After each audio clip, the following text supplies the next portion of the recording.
तो भैया सुभद्रा और अर्जुन का विवाह बड़े नाटकीय ढंग से हुआ। बलराम के शिष्य दुर्योधन की होने वाली पत्नी अर्जुन की हो गई। बलराम तो इसे अपना सबसे बड़ा अपमान मान बैठे थे। मैं स्वयं बलराम के उस रौद्र रूप का साक्षी हूं। मैं आकाश हूं। मैं वो आंख हूं जो उस घटना को भी देख चुकी है जो सदियों पहले घट गई। मैंने देखा है कैसे गुस्से में कांपते बलराम ने इंद्रप्रस्थ पर धावा बोलने की तैयारी कर ली। वो तो कृष्ण ही थे जिन्होंने उस महायुद्ध को टाल दिया और सुभद्रा को उसका मनचाहा जीवन साथी मिल गया। सुभद्रा के इंद्रप्रस्थ पहुंचने पर उसको सबका प्यार मिला, लेकिन क्या द्रौपदी भी उसे दिल से अपनी बाहों में भर पाई? बस पार्थ बस। मैंने मान लिया है कि मुझ में ही कोई कमी है। शायद मैं ही आपको वो प्रेम नहीं दे पाई जो आपके मन को बांध पाता। मैं आपसे नहीं, अपने आप से रुष्ट हूं। आपने तो अच्छा ही किया जो मुझे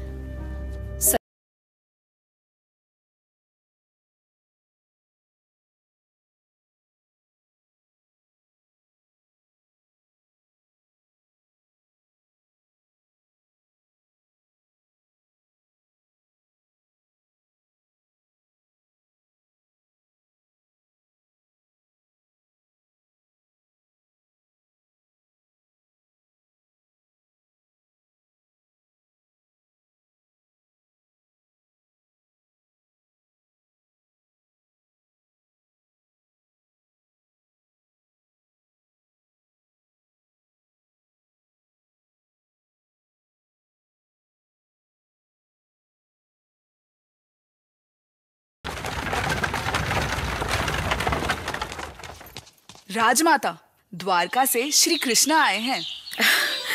भाग्य हमारे। है कहाँ केशव? मुख्य द्वार पर उनका स्वागत हो रहा है। वो आपसे मिलने यहीं आएंगे।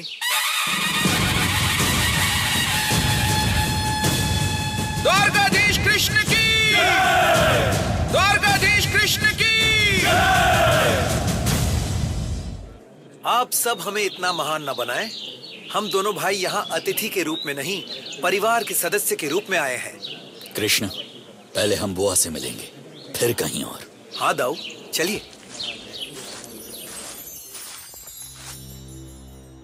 पांचाली, मैं केशव से मिलने जा रहा हूं। और हाँ, हो सके तो उनके सामने अपना क्रोध प्रकट मत करना, उन्हें अच्छा नहीं लगेगा। मैं भी उनसे मिलना चाहती हूँ। नहीं, वो तुम्हारे पास स्वयं आएंगे।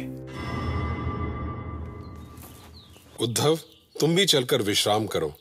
मैं अपने दोनों भाइयों को माँ के महल में ही मिल लेता हूँ। कुंती बुआ से मिलकर वो यहीं आएंगे महाराज। आयु में तो वो भले ही मुझसे छोटे हैं उद्धव, पर उनका पद मुझसे बहुत बड़ा है। ठीक है महाराज, जैसी आपकी इच्छा। क्यों कान्हा, इतने दिनों बाद याद आई अपनी सुभद्रा की? सुभद्रा से अधिक मुझे यहाँ तुम्हारी याद खींच कर लाई है बुआ। कृष्ण ठीक कह रहा है बुआ। चलो, कारण जो भी हो, तुम दोनों आए तो तुम्हारे पांचों भाई दिन रात तुम्हारा ही नाम जपते रहते हैं। वो तुम्हारे बड़े भाई हैं सुभद्रा, भला वो क्यों रूठेंगे तुमसे? यदि वो तुमसे मिलने नहीं आए तो चलो, हम दोनों स्वयं उनके पास चलते हैं। मैं नहीं जाऊंगी पार्थ, उन्हें स्वयं यहाँ आना होगा।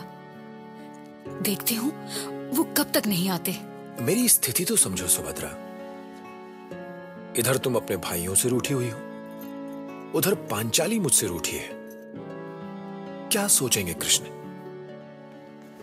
क्या उन्हें ऐसा नहीं लगेगा कि तुम्हें इंद्रप्रस्थ की बहू बनाकर उन्होंने कोई भूल कर दी? और क्या इससे दाऊ का क्रोध नहीं जागेगा? अब क्रोध कहाँ रहा अर्जुन। मैं जिसे अपमान समझ रहा था, पता चला कि वो हम वृष्णियों का सम्मान था। आप स्वयं मुझसे मिलने आए? आशीर्वाद दीजिए दाऊ। मैंने आपका मन दुखाया, ये भी आप ही के कारण हुआ। आपके प्यार ने मुझे इतना निरंकुश बना दिया था कि, और मैं जानती थी कि आप मेरा विवाह दुर्योधन के साथ कराना चाहते थे, पर मुझे क्षमा कर दो दाऊ। तू अब भी नहीं बदली छोटी, हमेशा रुलाती है। देख, तू प्रसन्न है तो मैं भी प्रसन्न हूं, और जब दाऊ प्रसन्न है तो मैं भी प्रसन्न हूं। देखा कृष्ण, इस छोटी ने मेरा स्वागत आंसुओं से किया। बिना आंसुओं के प्रेम कैसे प्रकट होता दाऊ? अरे तुम्हें क्या हुआ अर्जुन? तुम कौन सा प्रेम प्रकट करने लगे? आप महान हैं कृष्ण। आपने मुझे ऐसे बंधन में बांध दिया जिससे मैं कभी मुक्त नहीं हो सकूंगा। तुमने भी तो मुझ जैसे साधारण मनुष्य को अपने प्रेम के ऐसे ही बंधन में बांधा है। नहीं श्री कृष्ण, तुम साधारण मनुष्य नहीं हो, तुम असंभव को संभव करने वाले हो। तुम उजाड़ खांडव वन को इंद्रप्रस्थ बनाने वाले हो। तुम्हारा तो नाम सुनकर ही निराशा में आशा की किरण फूट पड़ती है। बस करे धर्मराज, आपकी बातें सुनकर मुझे अपने आप पर हंसी आ रही है।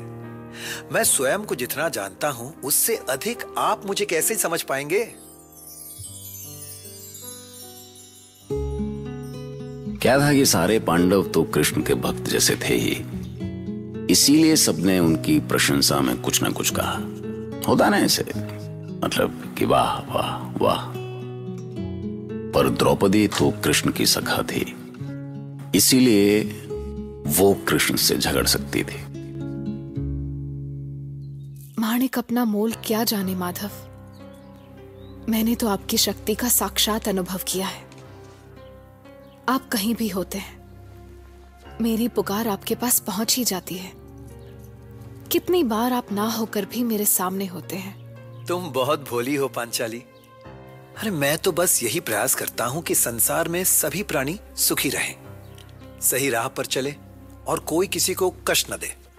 अच्छा ये बताओ कि सुभद्रा ने तुम्हें कोई कष्ट तो नहीं दिया? नहीं तो मैं अभी उसके कान खींचता हूं। मुझे पता था आप ये अवश्य पूछेंगे।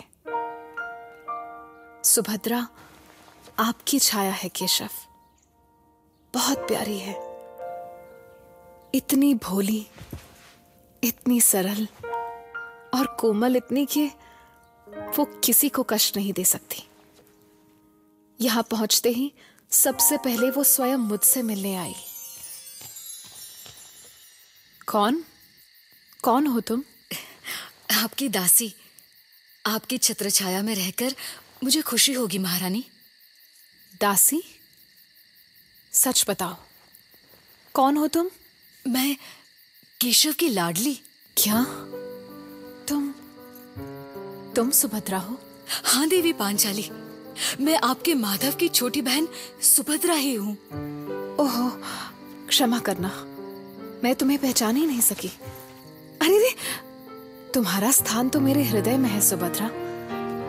आओ, मेरे गले लग जाओ।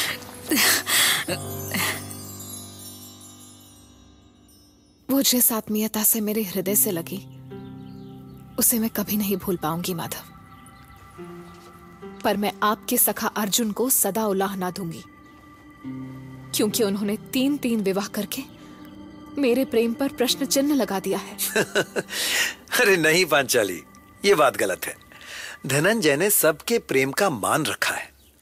उसने उसे अपनाया जिसने उससे प्रेम की याचना की। उसने उसके प्रेम का मान दिया, पर स्वयं तो उसने तुमसे ही प्रेम किया है। आपसे तो कोई जीत ही नहीं सकता माधव। आपके हृदय की विशालता के सामने मैं बहुत छोटी पड़ जाती हूँ।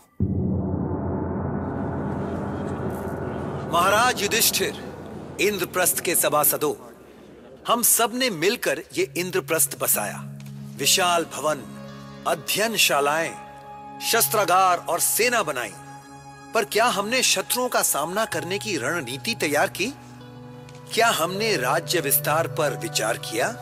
केशव, मैं सीमाओं में बंधा हूं, क्योंकि ना तो महाराज युधिष्ठिर को युद्ध चाहते हैं और ना सीमाओं का विस्तार।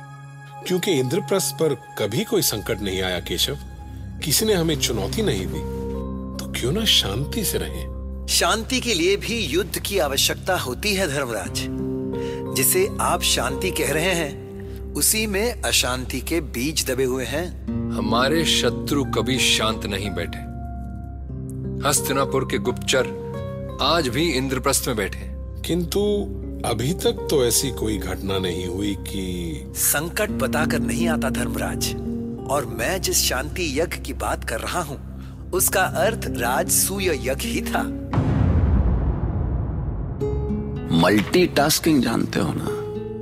तो भैया समझ लीजिए, कृष्ण सबसे बड़े मल्टीटास्कर, पॉलिसी मेकर, फिलोसोफर और गो गेटर थे।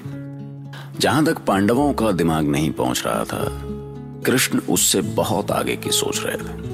इस राजसूय यज्ञ से जहां वो पांडवों को शक्तिशाली बनाना चाहते थे, वहीं यादवों के पुराने शत्रुओं से हिसाब किताब भी बराबर करना चाहते थे। अब हिसाब किताब तो बराबर करने ही पड़ते हैं ना भैया। हिसाब करते रहिए, किताब भी करते रहिए, सुनते रहिए महाभारत।